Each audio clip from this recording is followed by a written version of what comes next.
I'm gonna give you guys a presentation about Mountain Boy Minerals. I will be making forward-looking statements. And the big question right now is, why invest in the Golden Triangle? Why invest in Mountain Boy Minerals? And I believe that the Golden Triangle is the heart of BC mining's industry. The region has helped transform the province's mining industry into a significant source of revenue and investment. In the past 3 years, the region has brought in over $5 billion through majors. The unique geology has manifested the world-class deposits that the region is now famous for. So many come to mind: Red Chris, Galore, Pretium. The Golden Triangle is host to a diverse deposit types and commodity types, and that is certainly reflected in Mountain Boy's portfolio. So Mountain Boy's strategy has been to stay focused in the Golden Triangle. That's where we've put all of our expertise. The company's parameters for opportunity, well, basically we were looking in areas where we knew the lithology and stratigraphy and geology was going to be favorable. We were looking for areas where there had been piecemeal work in the past so we could consolidate the data and do large amounts of data mining. And then we wanted to make sure we could consolidate the ground so we would have a significant land package. And that systematic approach is basically how we put together our TELEGRAPH project. Looking at the board, our board is full of experience. Lawrence Rolston, our president and CEO, has a lot of experience in the mining industry. His background is a degree in geology, and he wrote a newsletter for a long time. And basically, he came to Mountain Boy when he saw a tremendous opportunity. Just recently, in March, we put together a technical advisory board, and it's led by Dusty Nickel, who is an exploration geologist, Bruce Gemmell, who is an adjunct professor in Tasmania, John Ryan, who's had a lot of success in the Golden Triangle, and we made ourselves industry partners with the Mineral Deposit Research Unit, MDRU. And basically that puts us in close contact with experts in the field, both industry experts and academics. And it gets us access to cutting edge technology. So just as integral as the board and management and advisors are the boots on the ground team. And I'm a geologist, I'm the VPX, so I've actually had the pleasure of working with a lot of these people for several years. And that is one of the things that really adds a lot of value to Mountain Boy Minerals, is that we've had a lot of the same geologists and geotechnicians come and work with us year after year after year. And a lot of our geologists, like Kyle, who's hanging off a rope, have a lot of overlapping skill sets. So they have this love for the mountains and the education in geology, and they're able to put them together, and it really makes them shine.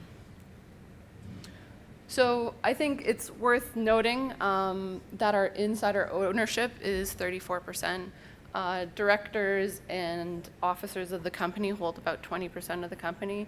And just this summer, Ross Beatty came in at about just over 10%. So even at a grassroots stage project, without a doubt, ESG plays a key role in value creation. So the company believes in doing everything in a very ethical and mindful way. We're always conscientious of our footprint, even when we're just flying in and flying out. Most of our projects have wildlife assessment plans in place and hydrology studies in place.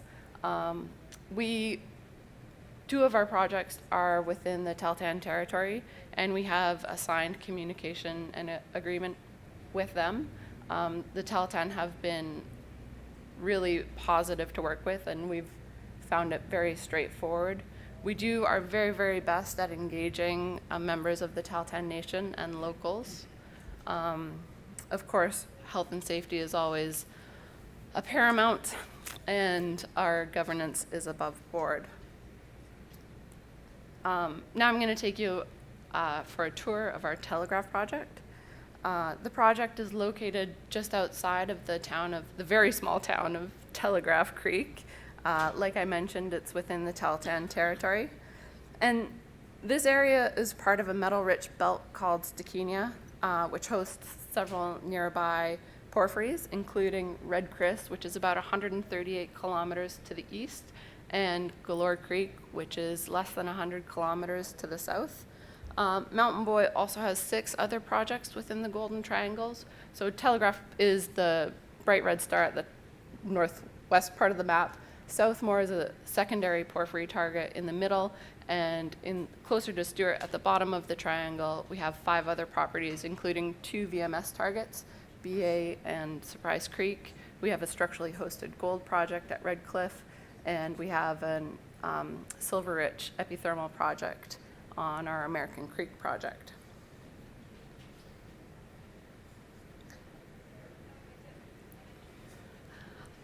So where is the opportunity? Well, Mountain Boy is committed to discovering the next economic porphyry within the Golden Triangle, and we've been taking a lot of steps to get us in the right direction. So if you look at this map, this will kind of highlight our strategy. This is a map of the claims in the Telegraph area in 1991. And on the right side of the page is Shaft Creek, and at the bottom of the page is Galore Creek. And where Telegraph would be is kind of in that cluster on the left-hand side of the page. So what this has allowed us to do is consolidate this ground, and it has a lot of encouraging historic data and a lot of encouraging new data, and a large underexplored property. So the Telegraph footprint. This is a big land package. This is over 24,000 hectares.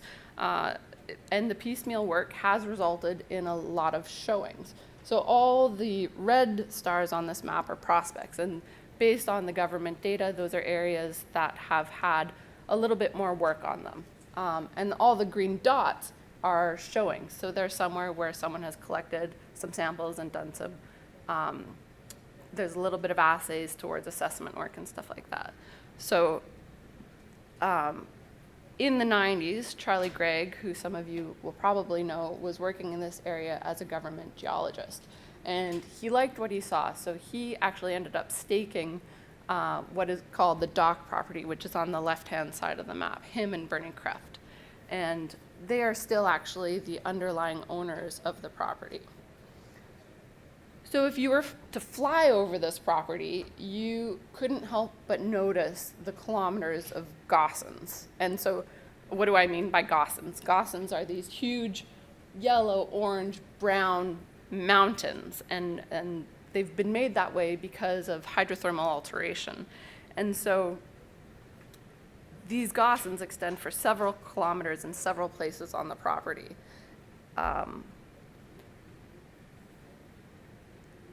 Sorry, I'm losing track a little bit. So here is one of our gossans. This is the Strata Mountain gossan. And with this slide, I'm not trying to say we're the next Galore Creek. With this slide, I'm trying to say that our gossans show the same kind of scale as Galore Creek.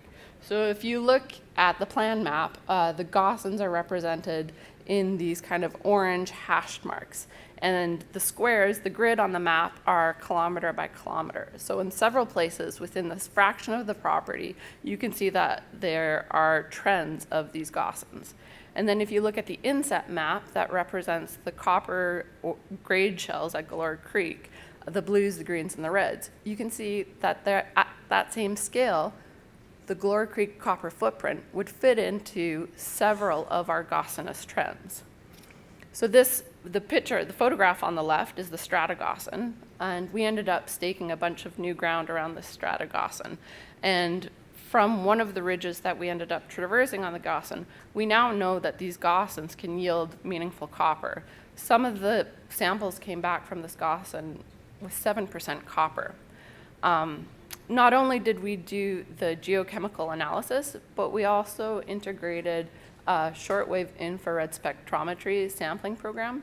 And so this is part of the cutting edge technology that we're using. So now the kind of acronym is called SWIR. And what the SWIR samples do is they help you vector your alteration minerals. So this gossan historically, yes, you'll look at it and be like, oh, for sure, there's been some hydrothermal alteration there. But now we can take a closer look at the mineral assemblage and see a little bit more closely where we are within the haystack. So similarly, if we take the Saddle deposit, which is just east of the Telegraph deposit, and this is the inset map on this bigger plan map is their IP survey. So their IP anomaly extends over a few kilometers, and that anomaly can similarly fit in within several of our Gaussons on the property. So we're going to take a little bit of a closer look at some of the data that we collected this year. What I'm showing you on this map is a historic soil geochemistry grid. This is probably where I get a little technical and I might see a few eyes glaze over, so I'll try and keep it as high level as I can. But so there's a soil geochem grid there, and that was there when Charlie Gregg staked the ground. And the perpendicular lines to that are an IP survey that were done in 2012. And in 2014, there was a very small drill program done, and it tested the geochemical high and moderate chargeability. So last year, part of our exploration program was a 14-kilometer line IP survey, and that's the data, the pinks, the reds, the orange, and the data, the block that you can see to the southeast.